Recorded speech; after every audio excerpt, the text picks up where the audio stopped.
조합제 TV 시청자 여러분 안녕하십니까? 오늘은 세계사 산책을 한번 해보겠습니다.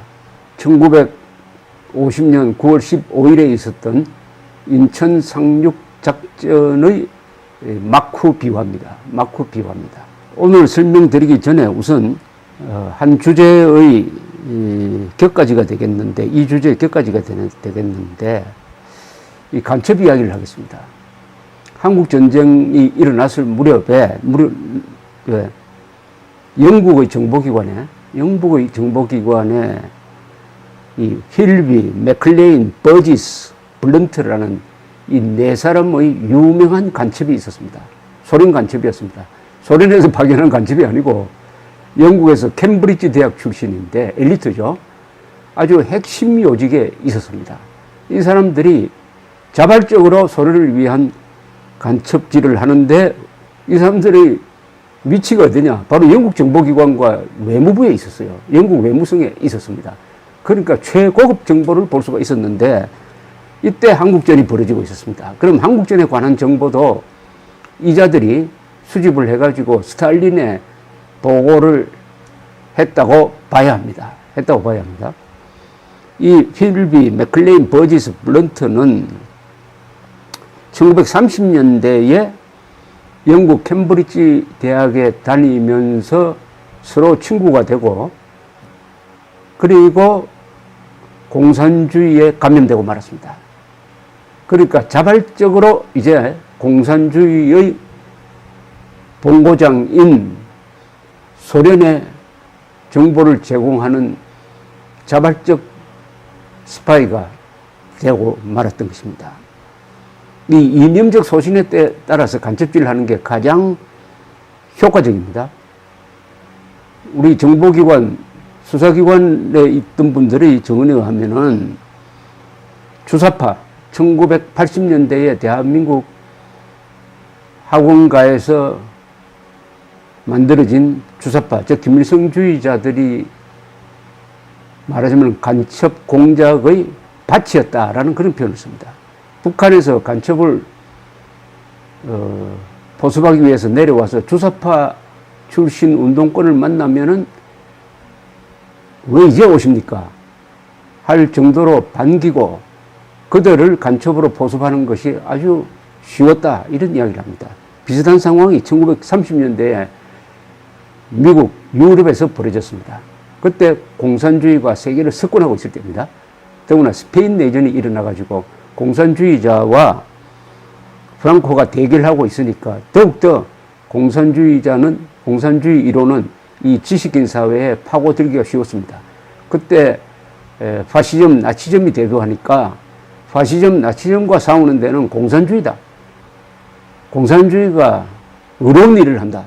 사실은 공산주의가 파시즘, 나치즘과 똑같은 전체주의인데 그것을 덮고 오히려 악마와 악마의 대결인데, 더 큰 악마는 사실은 공산주의인데, 공산주의를 선으로 생각하는 이런 착시 현상이 1930년대에 벌어졌고, 그 영향 하에서 캠브리지에 다니던 이 유복한 집안 출신의 네 엘리트가 소련 간첩이 되고 말았습니다.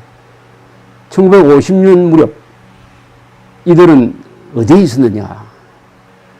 영국 해외정보기관 MI6의 미국 연락관으로 있었던 사람이 킴 필비입니다. 이 사람은 당시에 영국과 미국은 거의 정보를 공유하고 있었어요. 그래서 킴 필비는 미국 CIA와 FBI의 최고위층과 자유롭게 접촉을 하는 사람이 되었습니다. 따라서 고급 정보를 미국으로부터 얻을 수 있는 입장에 있었습니다. 또 그 시절에 또 다른 간첩이 다 친구들끼리입니다. 가이 버지스라는 사람은 미국 주재 영국 대사관의 2등 서기관이었습니다. 고급 무수에 쉽게 접근할 수 있었습니다. 같은 시기에 간첩 맥클레인은 어디 있었느냐? 영국 외무부의 미국 과장이었어요. 핵심 중에 핵심입니다. 그러니까 이 자들이 서로 정보를 교류하는데, 그때 한국전이 막바지로 치닫고 있을 거니까 가장 관심이 있었던 분야는 미국이 한국전을 어떤 식으로 수행하느냐 하는 데 관련된 정보였을 것입니다. 정보였을 것입니다.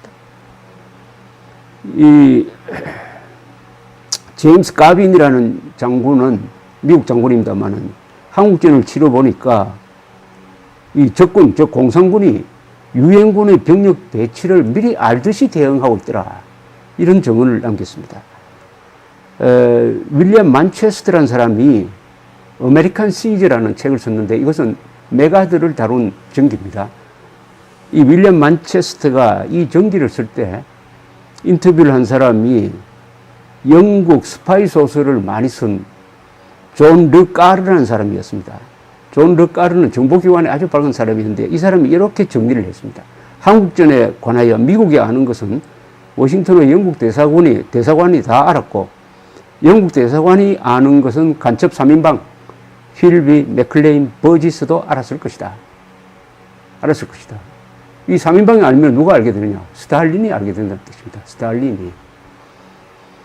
영국 전사학자 중에 알리스테어 호언이라는 사람이 최근 허버리스, 오만이라는 제목의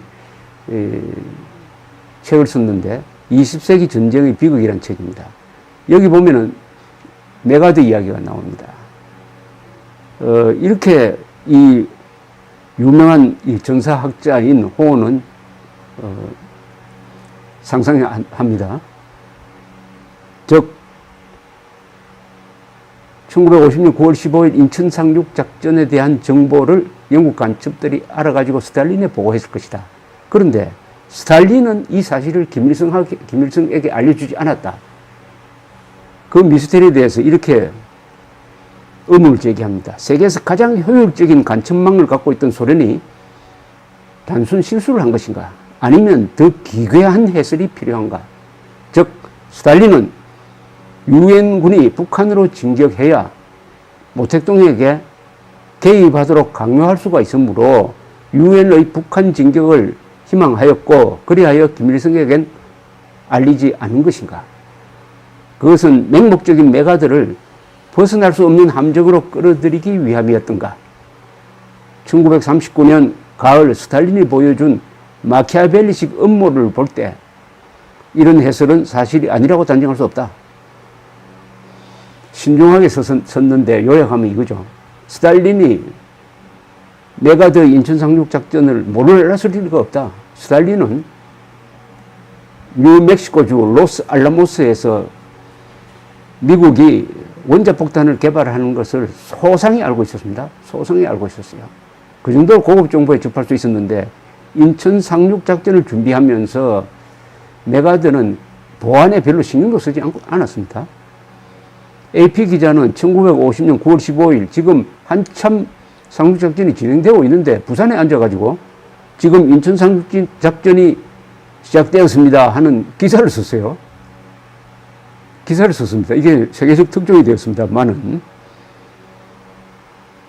그러니까 스탈린의 생각은 이러했다는 겁니다. 스탈린의 생각은 이 호언이라는 학자의 주장은 스탈린은 미군을 끌어들여 가지고 중국과 싸움을 붙이고 싶어 했다. 싸움을 붙이고 싶어 했는데 중국이 들어오도록 한국에 개입하도록 만들려면은 인천 상륙작전에 메가드가 성공해가지고 38선을 넘어서 북진하도록 만들어야 된다.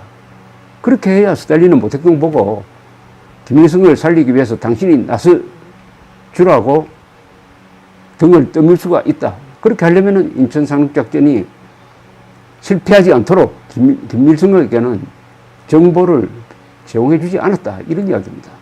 아주 고차원의 전략을 지금 이야기하고 있습니다. 스탈린이 1950년 초에 김일성이가 모스크바를 찾아와가지고 남침하고 싶은데 도와달라고 하니까 조건을 답니다. 좋다, 도와주겠다. 그러나 모택동을 찾아가서 먼저 만나라. 모택동도 도와주겠다고 하면은 나도 도와준다. 그러나 모택동이 도와주지 못하겠다고 하면은 없었던 일로 하자. 이렇게 이야기를 합니다. 그래서 시키는 대로 스탈린이 모택동을 만났어요. 모택동은 도와주겠다고 합니다. 그러나 미군이 개입할 가능성이 있다. 주의해야 한다. 했을 때 김일성은 걱정하지 말라고 미군 개입 못합니다. 라고 딱 이야기를 합니다. 그러나 모택동은 미군이 개입할 것으로 봅니다. 그래서 이미 준비를 해놓습니다. 그런 상황에서 지금 메가더는 8월에 인천 상륙작전을 결심하고 상부의 허가를 받아가지고 약 7만 명의 병력과 함대를, 수백 대의 함대를 지금 편성하고 있는 중이었습니다. 바로 그때, 그 무렵 스탈린이 무슨 생각을 하고 있었느냐?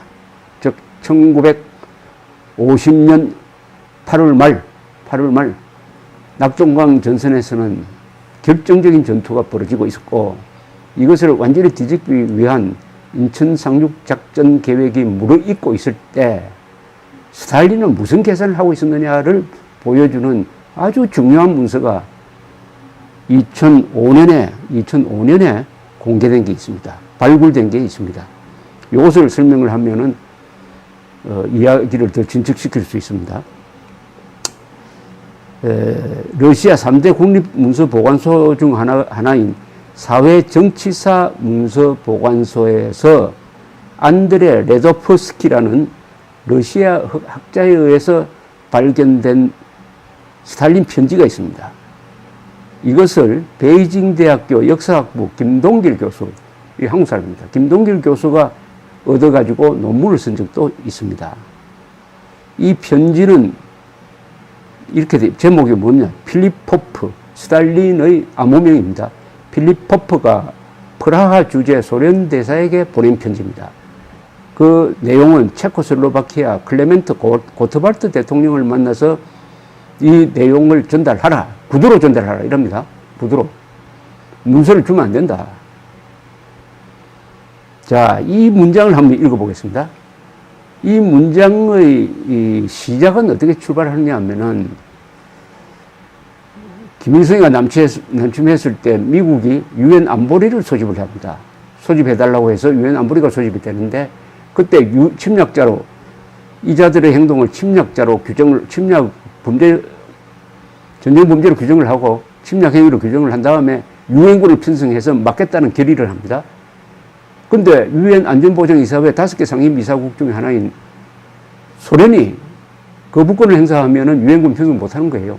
그런데 소련 대표가 안보리 회의에 참석하지를 않아가지고 유엔군 편성안이 가결이 됩니다. 어떻게 이럴 수가 있느냐 하는 것이 오랫동안 이게 논쟁점이었습니다. 뭐 심지어는 말리크 대사가 어디서 낮잠 자다가 뭐 시간을 놓쳤다든지 하는 이런 허황된 이야기도 나올 정도로 아주 엉뚱한 일이 벌어진 겁니다. 그런데 그 엉뚱한 일에 대해서는 지금부터 설명드리는 이 스탈린의 편지가 바로 정답을 제공하고 있습니다. 고트발트 체코슬로바키아 대통령에게 구두 전달된 스탈린의 메시지입니다. 우리는 지난 6월 27일 유엔 안전보장이사회에 소련이 불참한 것과 그 뒤의 사태 전개에 대하여 고트발트 동지와 조금 다르게 생각한다. 우리는 안보리에 불참했는데 그것은 4가지 이유가 있다. 첫째, 새로운 중국과 소련과의 단계를 과시하기 위하여. 둘째, 미국이 안보리에서 국민당 괴뢰 정권을 중국의 대표로 인정하고 중국의 진정한 대표성을 인정하지 않는 정책이 얼마나 바보스러운 것인가를 강조하기 위하여. 셋째, 두 강대국의 불참 때문에 안보리 결의는 정당성이 없다는 것을 폭로하기 위하여. 넷째, 미국 정부가 안보리 다수결을 이용하여 프리핸드를 갖고 어리석은 짓을 마음대로 저지르도록 함으로써 여론이 미국 정부의 진면목을 알도록 그렇게 하였다. 여기서 핵심적인 것은 이겁니다. 미국 정부가 안보리 다수결을 이용 프리핸드를 갖고 어리석은 짓을 마음대로 하도록 유도했다는 겁니다. 이게 무슨 말이냐면은 유엔의 안보리 결의를 등에 업고 미국이 프리핸드 마음대로 할 수 있는데 그것이 뭐냐? 바로 한국군의 유엔군을 파견하는 그 바보 같은 짓을 저지르도록 유도했다. 유도하기 위해서 일부러 거부권을 행사하지 않았다. 이 이야기입니다. 통상적인 학자들의 이야기는 뭐냐 하면은 스탈린이 오판했다. 즉, 에친 선언을 믿고 남침 명령을 내렸는데 미국이 개입하지 않을 줄 알았더니 미국이 개입했다. 스탈린이 완전 오판이다. 이게 통상적인 설인데 스탈린이 그렇게 주장하지 않고 오히려 미국이 개입하도록 유도하기 위해서 거부권을 일부러 행사하지 않았다고 고백하고 있는 것입니다. 정말 경천동지의 관점, 새로운 관점입니다. 이어서 이 편지는 이렇게 계속됩니다. 나는 우리가 이런 목적들을 달성하고 있는 중이라고 믿는다. 우리가 유엔 안보리에 불참한 이후 미국은 한국에 대한 군사적 개입에 엮여 들어가 군사적 명성과 도덕적 권위를 망치고 있다.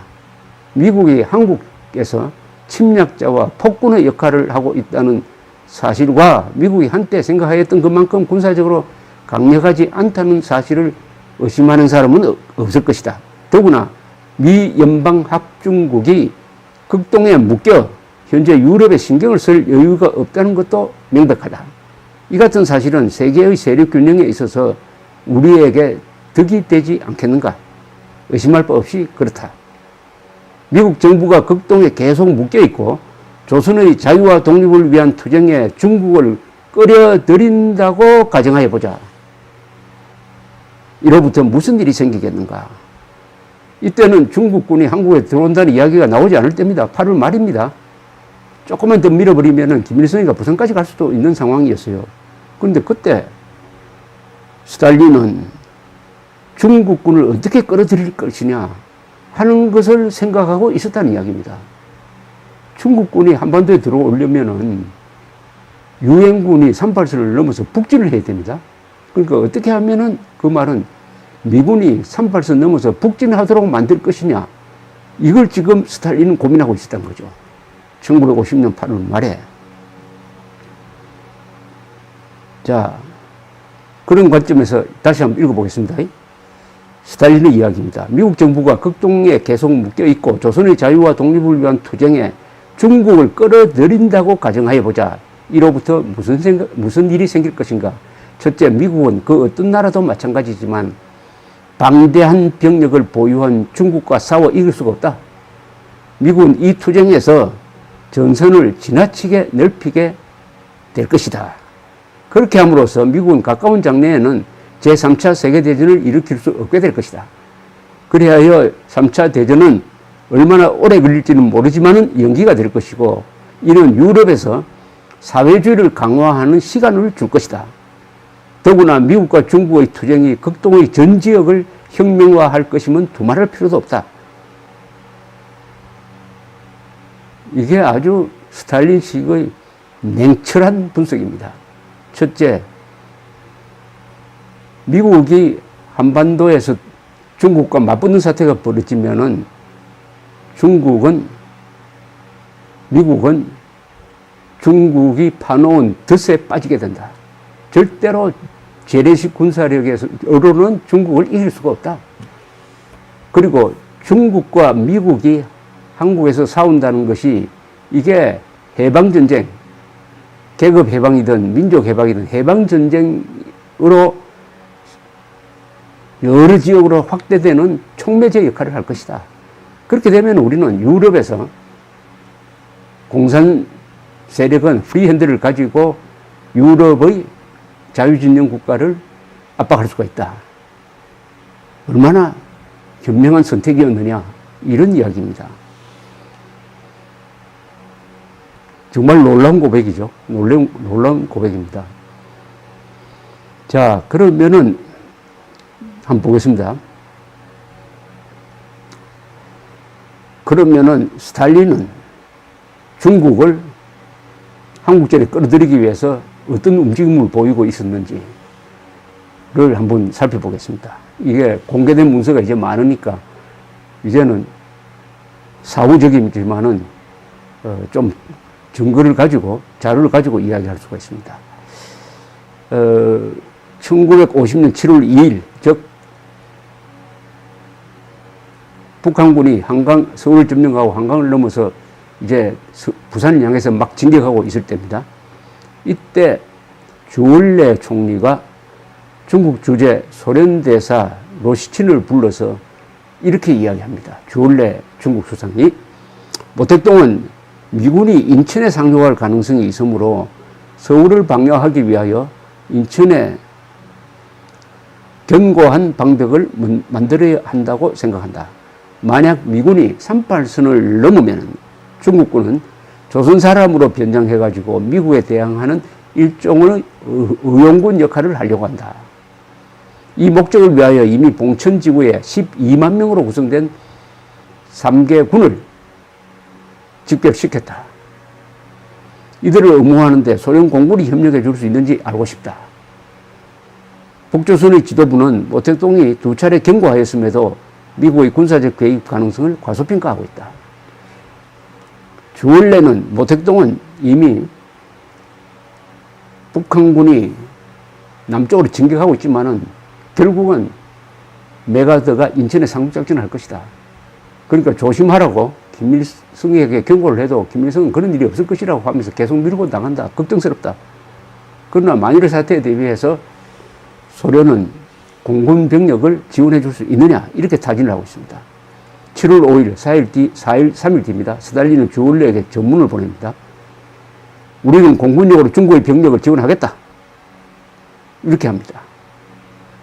이때부터 중국은 만일의 사태에 대비해서 남쪽에 있던 병력을 만주 지역으로 보내서 기다리게 됩니다. 1950년 9월 15일 인천 상륙작전이 성공한 그 무렵에는 이미 중공군이 만주에 한 30만 명이 와서 딱 기다리고 있었습니다. 원래 이 병력은 6.25가 나지 않았으면은 대만 해협을 건너서 대만을 점령하기로 되어 있는 군대였습니다.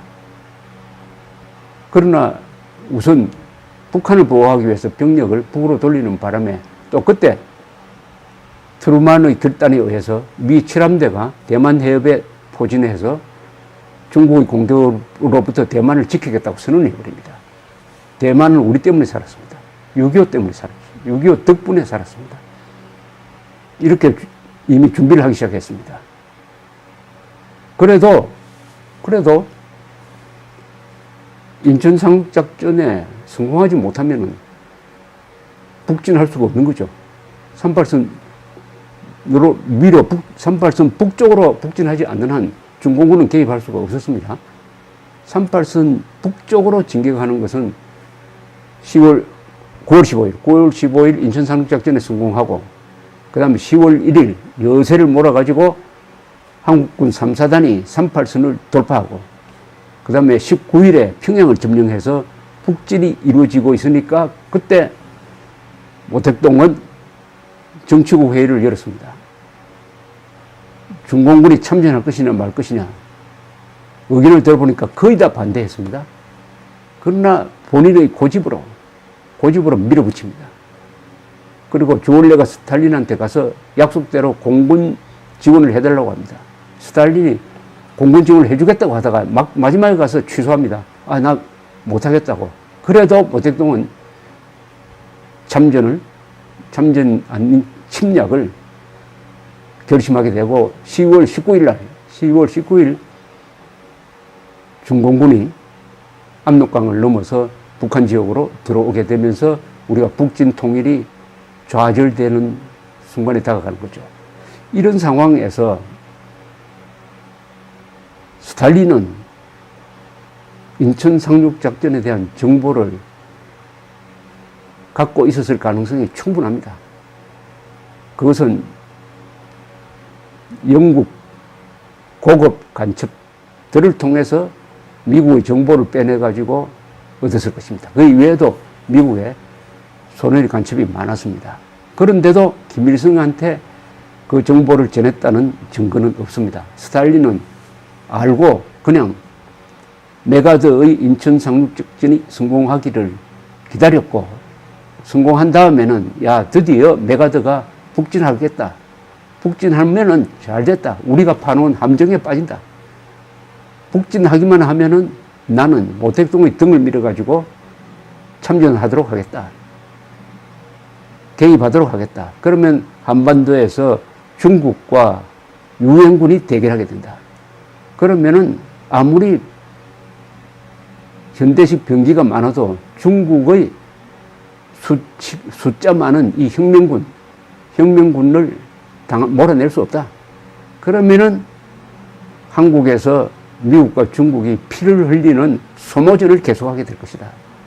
그렇게 되면은 모택동은 현대 병기가 없기 때문에 중국의 무기 지원에 의존하지 않을 수 없다. 그러면은 모택동을 다루기가 쉬워진다. 즉 미국과 중국을 싸우게 해가지고 중국을 부하처럼 다루겠다.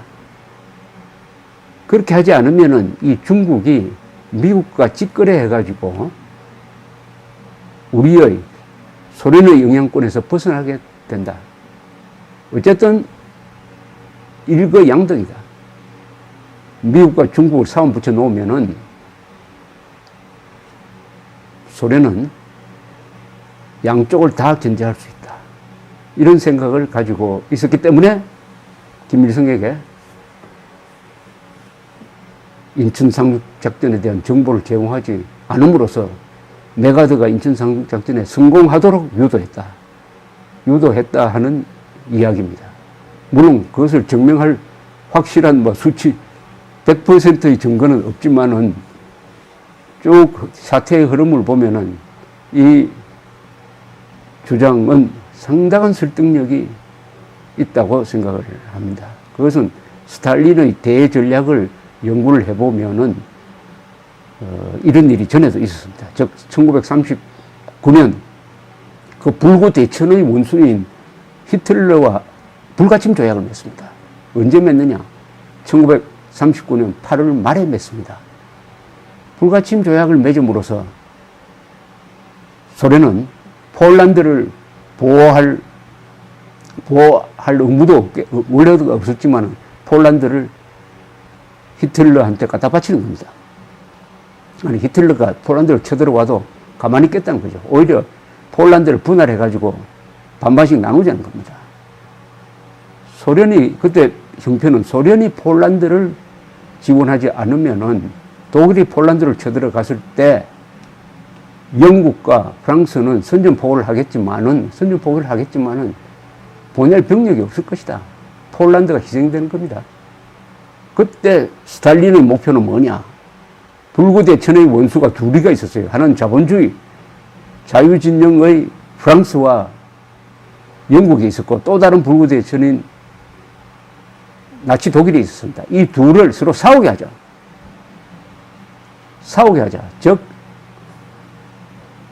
히틀러한테 프리핸드를, 폴란드 침략에 프리핸드를 줘버리면은 히틀러가 폴란드를 치고 그것 때문에 영국과 프랑스는 독일에 선전포고를 하게 되니까 이 자유진영과 공산진영이 서로 싸우게 된다. 싸움을 붙여놓고 그 다음에 우리는 무기를 계속 만들어가지고 전쟁에 대비하자. 언젠가는 나치 독일이 우리를 칠 것이다. 그때까지 시간을 벌자. 이런 계산이 있었습니다. 그러나 예상보다 빨리 바로 그 2년 뒤에 나치 독일이 소련을 칩니다. 1941년 6월 22일이죠. 1년 차이가 났습니다. 그 이야기는 나중에 별도로 드리겠습니다만 이렇게 정리를 한다면은 스탈린의 시나리오대로 착착착 들어맞았던 것 같습니다. 그러면 결국 스탈린이 성공했을까요? 역사적으로 보면 스탈린이 실패했습니다. 왜냐? 트루만의 결단으로 미군이 한국전에 개입을 해가지고 버티는 바람에 첫째, 대만을 살려냈습니다. 그 다음에 일본이 경제 부흥을 하게 되었습니다. 그 다음에 독일을 재무장시켰습니다.